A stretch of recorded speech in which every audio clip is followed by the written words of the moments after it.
आज के इस लेक्चर में हम डिस्कस करने वाले हैं यूनिट 1.4 का part C, brief outlines of the terms and concepts of evolutionary biology. सबसे पहला जो इसमें टर्म आता है वो है डोलोज रूल का। इस रूल को 1893 में प्रपोज किया गया था और इसको हम डोलोज लॉ ऑफ इरिवर्सिबिलिटी भी कहते हैं।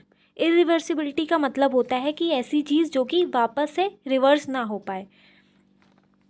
ये लॉ ये कहता है कि ऑर्गेनिजम्स जो जिस स्टेप्स के थ्रू एक इवोल्यूशनरी स्टेज पर आज आया है, जो कि कॉम्प्लेक्स हो गया है, पहले सिंपल था, तो वो स्टेप्स वो वापस से रिपीट करके पीछे नहीं जा सकता। यानी कि इवोल्यूशन के दौरान जो भी चेंजेस आए हैं वो इरिवर्सिबल हैं, वो वापस से रिवर्स नहीं हो सकते। इसीलिए ये लॉ ये कहता है कि इवोल्यूशन इज़ लार्जली इरिवर्सिबल। ऐसा क्यों है, इरिवर्सिबल क्यों है? क्योंकि हमेशा से इन्वायरमेंट जो है वो एवर चेंजिंग है। हमने देखा कि इन्वायरमेंट के चेंज होने की वजह से ही तमाम एराज पीरियड्स चेंज होते हुए आए हैं। तो वो इन्वायरमेंट जो कि पास्ट में था वो इस समय क्रिएट करना पॉसिबल नहीं है। अगर वो इन्वायरमेंट एग्जैक्टली सेम क्रिएट होता है तभी हम पीछे उन इवोल्यूशनरी स्टेज के थ्रू जा सकते हैं। और हर एक स्टेज में एक अलग इन्वायरमेंट था, तो उस हर इन्वायरमेंट को अचीव करना आज के लिए पॉसिबल नहीं है। इसीलिए इवोल्यूशनरी जो प्रोसेस होता है वो लार्जली इरिवर्सिबल होता है। इसीलिए हम ये भी कह सकते हैं कि ऐसे स्ट्रक्चर्स और फंक्शन जो कि एक ऑर्गेनिजम्स में आए हैं इवोल्यूशन के दौरान, अगर वो उस दौरान डिस्कार्ड हो चुके हैं तो वापस से रीअपियरेंस उनका पॉसिबल नहीं है। जैसे कि एग्जाम्पल में सबसे पहले हमारे पास है एक्सटिंक्ट हो चुके फ्लाइंग रेप्टाइल्स, टेरोसॉरस एक रेप्टाइल्स थे जिनके पास विंग्स थे, लेकिन विंग्स बाद में ज़रूर रीअपियर हुए हमारे बैट्स में और बर्ड्स में, लेकिन वो अलग कैटेगरीज हैं। बैट्स मैमल्स होते हैं, बर्ड्स एवियंस में आते हैं, जबकि रेप्टाइल्स में दोबारा से अपीयर नहीं हुए। दूसरा एग्जाम्पल्स हमारा आता है सिटेशियंस का, जिसमें वेल्स और डॉल्फिन्स आ जाती हैं। ये एक तरीके के एक्वाटिक मैमल्स होते हैं। एक्वाटिक मैमल्स जो है वो वर्टिब्रेट से इवॉल्व होकर आए हैं, ठीक है। और सबसे पहले जो वर्टिब्रेट्स का इवोल्यूशन हुआ वो हुआ फिश के थ्रू। लेकिन बाद में जो मैमल्स थे जैसे कि वेल्स और डॉल्फिन्स, वो वापस से एक्वाटिक इन्वायरमेंट में गए ज़रूर, लेकिन वापस से वो फिश नहीं बन गए।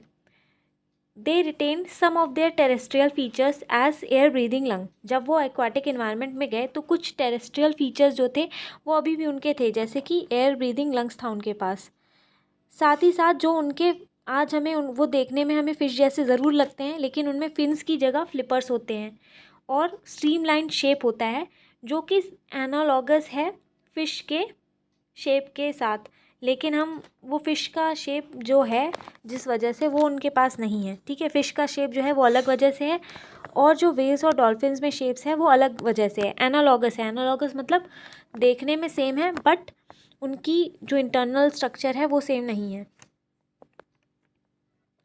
जैसा कि इस फिगर में शो किया गया है कि ओल्ड फॉर्म है किसी स्पीशीज़ का, वो इन नंबर ऑफ स्टेप से होकर गुजरा है और ये स्टेप दोबारा से रिवर्स होके जाना ये पॉसिबल नहीं है। दूसरा रूल हमारा है कोप्स रूल। कोप्स रूल को नेम किया गया है after American palaeontologist Edward drinker कोप। ये रूल ये कहता है कि इवोल्यूशन के दौरान एनिमल्स जो होते हैं उनमें साइज़ की इंक्रीमेंट देखी जाती है। यानी सिंपल से कॉम्प्लेक्स होते हुए इवोल्यूशन जैसे जैसे आगे बढ़ता है वैसे ही किसी एनिमल के साइज़ में इंक्रीज़ होता है। तब तक इंक्रीज़ होता है जब तक इन्वायरमेंट उसके ऊपर रेस्ट्रिक्शन नहीं लगाती खुद से, तब तक वो एनिमल अपना साइज़ इंक्रीज़ करता रहेगा। अगर हम सिंपल टर्म्स में कहें तो ये रूल ये कहता है कि evolution tends to increase body size over geological time in a lineage of population. उसके बाद ये रूल ये भी कहता है कि ओवर साइज होने के कुछ एडवांटेजेस भी होते हैं, जिस वजह से एक एनिमल जो है वो इवोल्यूशन में ओवर साइज़ इंक्रीज़ करता है। क्या क्या फ़ायदे हो सकते हैं? सबसे पहला तो प्रेडेटर्स से फाइट करना इजी हो जाता है। अगर प्रे कैप्चर करना है तो वो लार्ज बॉडी साइज़ के साथ इजी हो जाता है। साथ ही साथ कॉम्पिटिटर्स को अपने किल करना भी इजी हो जाता है। लेकिन कोप ने ये भी कहा है कि ज़्यादातर जो एनिमल्स हैं जिनका बिगर बॉडी साइज़ हुआ है इवोल्यूशन के दौरान, उनको हम एक्सप्लेन नहीं कर सकते एडवांटेजेस के थ्रू। बिगर बॉडी साइज़ के जो एडवांटेजेस हैं, हम उनके बेसिस पे किसी ज़्यादातर एनिमल्स के बिगर साइज़ को हम जस्टिफाई नहीं कर सकते। एग्जाम्पल्स में हम देख सकते हैं ऑस्ट्रेलोपिथेकस और होमो इरेक्टस, जो कि मैन के एंसेस्टर्स हैं। वो हाइट में बहुत छोटे थे, 5 फीट से लेस होते थे। लेकिन मैन, जो आज का मॉडर्न मैन है, वो more than 5 feets average height होती है। ऐसा क्यों हुआ? क्योंकि समय के साथ जैसे जैसे मैन का इवोल्यूशन हुआ, उसको कई सारी चीज़ों की ज़रूरत पड़ी। जैसे कार्निवोर्स थे, उनको अवॉइड करना ज़रूरी था खुद के सर्वाइवल के लिए। टॉल ट्रीज़ और बुशेज़ हैं, उनमें से फ्रूट्स को तोड़ने के लिए उनको अच्छी हाइट की ज़रूरत थी। साथ ही साथ अगर हमारी हाइट ज़्यादा है तो हमारा लोकोमोशन भी रैपिड हो जाता है। तो ये सारे एडवांटेजेस की वजह से मैन जो है वो इवोल्यूशन के दौरान उसका हाइट इंक्रीज़ हुआ। दूसरा एग्जाम्पल जो इस कोप रूल का बहुत मेजर एग्जाम्पल है, वो है हॉर्स का। जो हॉर्स के एंसेस्टर्स थे इयोसीन इपोक में, वो डॉग के साइज़ के थे, बहुत छोटे थे, और धीरे धीरे उनका साइज़ इंक्रीज़ होता गया। और आज के जो मॉडर्न हॉर्स हैं, उनका साइज़ इयोसीन इपोक के जो हॉर्स थे उसके कंपैरिजन में 10 टाइम्स हैवियर है। तीसरा एग्जाम्पल हमारा डायनासॉर्स का है। डायनासॉर समय के साथ साथ इवोल्यूशन के दौरान साइज़ में इंक्रीज़ करते रहे। उनका साइज़ बहुत ज़्यादा हद तक इंक्रीज़ किया, जब तक टेम्परेचर जो है वो इस कदर ड्रॉप नहीं हो गया कि उनके लिए वहाँ सर्वाइवल करना बहुत डिफ़िकल्ट बन गया। ठीक है, जैसे जैसे मीसोज़ोइक एरा जो है वो ख़त्म हो रहा था, वैसे वैसे टेम्परेचर में बहुत ड्रॉप आते जा रहा था और माउंटेन्स का फॉर्मेशन हो गया था, जिसकी वजह से उनके बड़े बॉडी साइज़ की वजह से उनको छुपने के लिए कोई जगह नहीं मिली। फ्रीजिंग टेम्परेचर से वो अपने आप को बचा नहीं पाए, साथ ही साथ उनके खाने का भी कोई इंतज़ाम नहीं हो पाया, जिस वजह से उनका एक्सटिंक्शन हो गया। इस फिगर में हम देख सकते हैं कि कैसे इयोसीन एपोक में कैसे इयोहिप्पस था। उसके बाद धीरे धीरे हॉर्स का इवोल्यूशन हुआ और आज साइज़ में मॉडर्न हॉर्स का हम देख सकते हैं कि साइज़ कितना बड़ा हो गया। तीसरा रूल हमारा आता है गॉस रूल। इस रूल को हम प्रिंसिपल ऑफ कॉम्पिटिटिव एक्सक्लूजन भी कहते हैं, और ये प्रपोज किया था हमारे GF गॉस ने। ये रूल कहता है कि two species with identical ecological requirement cannot occupy the same ecological niche for long, either one is driven away और बिकम एक्सटिंक्ट। यानी कि कोई दो स्पीशीज़ हैं जिनका इकोलॉजिकल रिक्वायरमेंट सेम है, मतलब उनको सेम फूड की ज़रूरत पड़ रही है, सेम स्पेस की ज़रूरत पड़ रही है, सेम टेम्परेचर, सेम सब कुछ, तो ऐसा उनका सेम है, तो वो लंबे समय तक एक इकोलॉजिकल नीश में एक साथ सर्वाइवल नहीं कर सकते। या तो उनमें से एक वहाँ से चला जाएगा, ड्रिवन अवे हो जाएगा, या फिर वो एक्सटिंक्ट हो जाएगा। अब इकोलॉजिकल नीश क्या होता है? Ecological niche of a species is that place in ecosystem in which a species perform it's functions, feeds and reproduces. ये किसी स्पीशीज़ का इकोसिस्टम में एक ऐसा प्लेस होता है जिस ऐसे स्पेस में वो फंक्शन कर पाता है, फीड कर पाता है, रिप्रोड्यूस कर पाता है ड्यू टू वेरियस फैक्टर। ठीक है, ऐसा स्पेस होता है जहाँ पे उसको अपने सर्वाइवल के लिए इनफ फूड मिलता है जो वो चाहता है, इनफ टेम्परेचर मिलता है, और बाकी सारे फंक्शन करने के लिए भी उसको सारे रिसोर्सेज मिलते हैं। टू और more than two species occupying the same niche will face serious problem. अगर एक, दो या दो से ज़्यादा स्पीशीज़ एक ही नीश को ऑक्यूपाई करते हैं तो कुछ प्रॉब्लम आ सकती हैं। जैसे कि क्या? एक ही नीश में फूड रिक्वायरमेंट भी सेम होगा, तो फूड की शॉर्टेज हो जाएगी, क्योंकि सभी को वही सेम फूड चाहिए होगा। साथ ही साथ उन सभी का रहने का जो जगह है, स्पेस प्रॉब्लम भी हो जाएगी, क्योंकि एनिमल्स को require sufficiently large breeding space.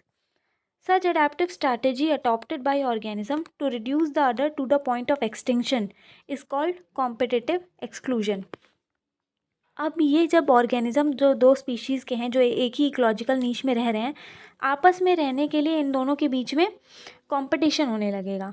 तो ये कंपटीशन जब इस हद तक पहुंच जाएगा, जब एक स्पीशीज़ के एक्सटिंक्शन तक बात आ जाएगी, तो इस चीज़ को हम कहते हैं कॉम्पिटिटिव एक्सक्लूजन, कि दोनों में कंपटीशन हुआ, इस वजह से किसी एक का एक्सक्लूजन हो गया। अब इस प्रोसेस को हम इसके थ्रू समझ सकते हैं, स्टार्ट के थ्रू, कि नॉर्मल कोर्स ऑफ इवोल्यूशन में क्या होता है, दो ऑर्गेनिज्म हैं जो कि सेम ट्रॉपिक लेवल को ऑक्यूपाई करते हैं। ये आपस में कुछ ऐसी स्ट्रैटेजी शुरू में अपनाएंगे जिससे ये इक्विलिब्रियम को मेंटेन कर सकें। कैसे? कोशिश करेंगे कि या तो उनमें से कोई दूसरी जगह पे चला जाए, कोई दूसरा डिफरेंट नीश को ऑक्यूपाई कर ले उसी ट्रॉफिक लेवल में। अगर ऐसा नहीं हो पाता है तो फिर दोनों में कंपटीशन होगा और कॉम्पिटिटिव एक्सक्लूजन हो जाएगा। अब ये कंपटीशन अगर सेम स्पीशीज़ के ऑर्गेनिज्म में है तो हम इसे इंट्रा स्पेसिफिक कहेंगे, अगर डिफरेंट स्पीशीज़ में है तो इंटर स्पेसिफिक कहेंगे। जैसे कि एग्जांपल्स में हम इसके देख सकते हैं पॉन्जिड्स एंड होमिनिड्स। पॉन्जिड्स और होमिनिड्स जो है कॉमन होमिनॉइड एंसेस्टर से आए हैं। होमिनॉइड एंसेस्टर्स में क्या थे? हमारे एप्स थे और ह्यूमंस थे। अब बाद में क्या हुआ, उसमें से एप्स में से हमारे गिबन्स जो हैं वो अलग हो गए, तो हमारे ग्रेट एप्स बचे और मैन बचा। अब ग्रेट एप्स भी हमारे होमिनॉइड के बाद जब हम आएंगे तो पॉन्गिड्स में सारे ग्रेट एप्स अलग हो जाएंगे और होमिनिड्स मतलब ह्यूमन के एंसेस्टर्स अलग हो जाएंगे।